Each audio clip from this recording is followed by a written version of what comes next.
இந்த செய்தியை உங்களுக்காக வழங்குவது அருண் மசாலா.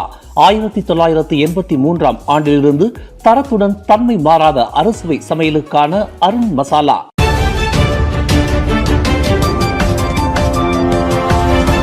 வணக்கம். திசைகளின் ஒரு மணி செய்திகள். டிவெட் 2.0 திட்டத்தை மேலும் வலுப்படுத்த PTPK நிதியிலிருந்து 50 மில்லியன் ரிங்கேட் ஒதுக்கீடு. அன்வார் அறிவிப்பு.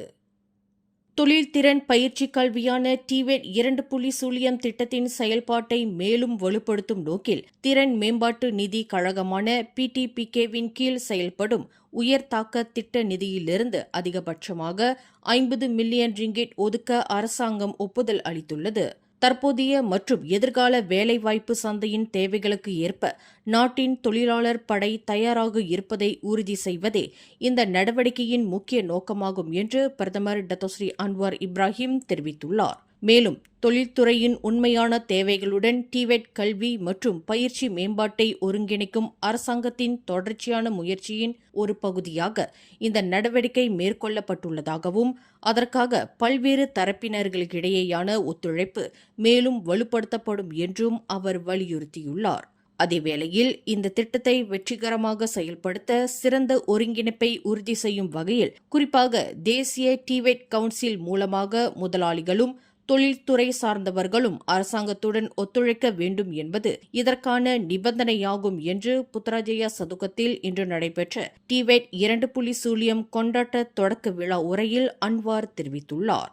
இந்நிகழ்வில் தேசிய டிவெட் கவுன்சில் குழுவின் தலைவரான துணை பிரதமர் டத்தோஸ்ரீ அமர் ஜைட் அமிடியும் இந்நிகழ்வில் கலந்து கொண்டார். டிவெட் முதன்மையான தொழில் தேர்வு என்ற கருப்பொருளின் அடிப்படையில் நடத்தப்படும் இந்த 3 நாள் நிகழ்வு நாளை ஞாயிற்றுக்கிழமை வரை காலை 9 மணி முதல் இரவு 10 மணி வரை நடைபெறுகிறது.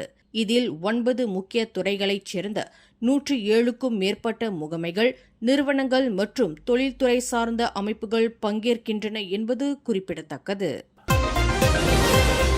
ஜோஹர் மாநிலம் சிகாமாட் மருத்துவமனை உட்பட நாட்டிலுள்ள எந்தவொரு சுகாதார நிலையமும் மூடப்படாது என சுகாதார அமைச்சர் ஜுல்கிஃப்லி அஹ்மத் உறுதியளித்துள்ளார். சிகாமட் மருத்துவமனையில் ஏற்பட்டுள்ள நிலைமையானது சேவை அழுத்தங்களால் உருவானது என்றும் மாறாக அங்கு எந்தவொரு சேவையும் நிறுத்தப்படவில்லை என்றும் அவர் விளக்கமளித்துள்ளார். மேலும் நோயாளிகளுக்கான சிகிச்சை இடையூறு இல்லாமல் தொடர்வதை உறுதி செய்ய சுகாதார அமைச்சு சிறப்பு நெருக்கடி மேலாண்மை நடவடிக்கையை செயல்படுத்தியுள்ளதாகவும் ஜுல்கிஃப்லி குறிப்பிட்டுள்ளார். நோயாளிகளின் எண்ணிக்கை அதிகரிப்பதால் ஏற்படும் இத்தகைய சூழ்நிலைகளின் போது அங்கு உள்நோயாளிகள் தொடர்ந்து சிகிச்சை பெறுவார்கள் என்றும் வெளிநோயாளிகள் அருகிலுள்ள சுகாதார நிலையங்களுக்கு பரிந்துரைக்கப்படுவார்கள் என்றும் அவர் விளக்கமளித்துள்ளார். அதேவேளையில் நோயாளிகளின் சிகிச்சையில் எந்தவித சமரசமும் செய்ய முடியாது என்பதையும் அவர் உறுதிப்படுத்தியுள்ளார். முன்னதாக ஜோஹர் சிகாமட் மருத்துவமனை வரும் ஜூலை 1ஆம் தேதி முதல் மூடப்படுவதாக சமூக ஊடகங்களில் பரவிய தகவல் ஒன்றை அம்மாநில சுகாதாரத்துறை இயக்குநர் டாக்டர் மொக்தார் பூங்கோட் மறுத்தார் என்பது குறிப்பிடத்தக்கது.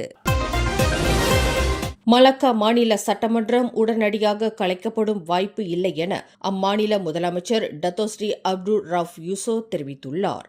ஜோஹர் மற்றும் நெகிரி சம்பிலான் மாநிலங்கள் தேர்தலை நோக்கி தயாராகி வரும் நிலையில் மலாக்கா தனது அரசியல் கால அட்டவணையின்படியே செயல்படும் என்றும் அவர் குறிப்பிட்டுள்ளார். மேலும் மக்களுக்கு வழங்கப்பட்ட வாக்குறுதிகளை நிறைவேற்றுவதிலும் நிர்வாக பொறுப்புகளை மேற்கொள்வதிலும் மாநில அரசு தற்போது கவனம் செலுத்தி வருவதாகவும் அவர் தெரிவித்துள்ளார். அதேவேளையில் ஜோஹர் மற்றும் நெகிரி சம்பிலான் மாநில தேர்தல்களுக்கு உதவுவதற்காக தங்களின் கட்சி இயந்திரத்தை அனுப்ப உள்ளதாகவும் அப்துல் ரவுஃப் யூசோ தெரிவித்துள்ளார்.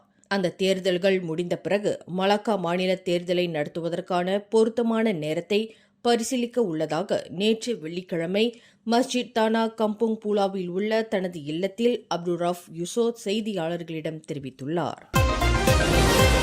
டெலிவரி பணியாளரின் மீது சூடான சூப்பை ஊற்றியதாக குற்றஞ்சாட்டப்பட்ட தமது ஊழியர் பணியிடை நீக்கம் செய்யப்பட்டதாக ஃபேமிலி மார்ட் நிறுவனம் நேற்று வெளியிட்ட அறிக்கையில் குறிப்பிட்டுள்ளது.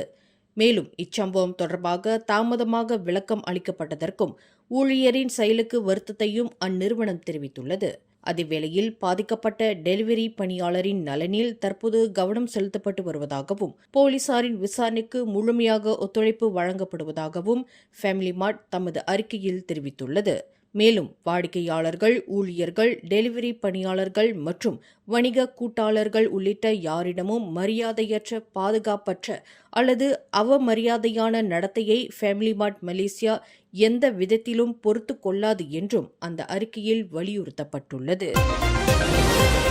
ஹஜ் பெருநாள் மற்றும் பள்ளி விடுமுறையை முன்னிட்டு கடந்த மே 27 முதல் ஜூன் 4ஆம் தேதி வரை சுமார் 3 லட்சம் மலேசியர்கள் தென் தாய்லாந்துக்கு சுற்றுலா பயணம் மேற்கொண்டதாக தெரிவிக்கப்பட்டுள்ளது. இதுகுறித்து ஹட்யாய் சொங்க்லா ஹோட்டல்கள் சங்க தலைவர் சிட்டிபோங் சிட்டி பத்தாரா பிரபா வெளியிட்டுள்ள தகவலில், மலேசிய சுற்றுலா பயணிகள் நராத்திவாட், யாலா, சொங்க்லா மற்றும் சத்துன் ஆகிய பகுதிகளில் உள்ள 9 எல்லைகளின் வழியாக தாய்லாந்திற்கு வருகை புரிந்ததாக தெரிவித்துள்ளார்.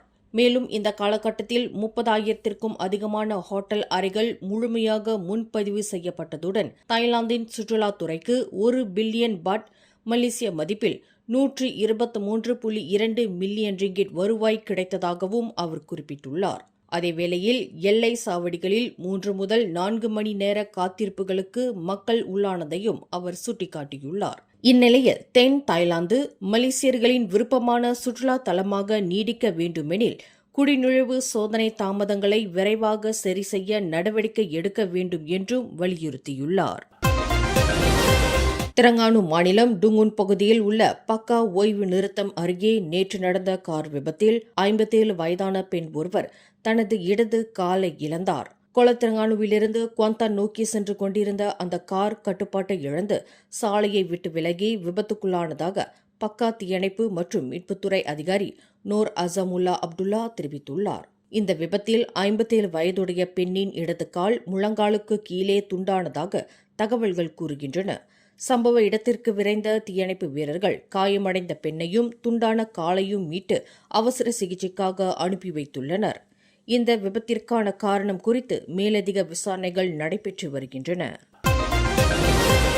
மஞ்சோங் மாவட்டம் பக்கான் குர்னே பகுதியில் உள்ள வீடு ஒன்றில் நடந்த ஆயுத கொள்ளை சம்பவம் தொடர்பாக 3 இந்தோனேசிய நாட்டவர்களை போலீசார் தேடி வருகின்றனர்.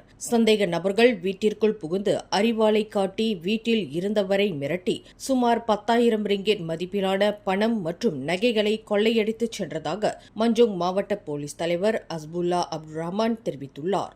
இச்சம்பவம் தொடர்பாக கடந்த மே 31ஆம் தேதி காலை 6:27 மணியளவில் போலீசாருக்கு புகார் கிடைத்ததாகவும் அவர் குறிப்பிட்டுள்ளார். இவ்வழக்கானது ஆயுதங்களுடன் கும்பலாக கொள்ளை நடத்திய குற்றச்சாட்டின் கீழ் குற்றவியல் சட்டம் பிரிவு 395 மற்றும் 397 கீழ் விசாரிக்கப்பட்டு வருகின்றது. இந்த செய்தியை உங்களுக்காக வழங்கியது அருண் மசாலா. 1983ஆம் ஆண்டிலிருந்து தரத்துடன் தன்மை மாறாத அறுசுவை சமையலுக்கு அருண் மசாலா. மேலும் செய்திகளை தெரிந்து கொள்ள கீழே இருக்கும் பெல் பட்டனை அழுத்துங்கள். உங்கள் மகிழ்ச்சியை வெளிப்படுத்த லைக் மற்றும் ஷேர் செய்யுங்கள். தொடர்ந்து திசைகளோடு இணைந்திருக்க சப்ஸ்கிரைப் செய்யுங்கள்.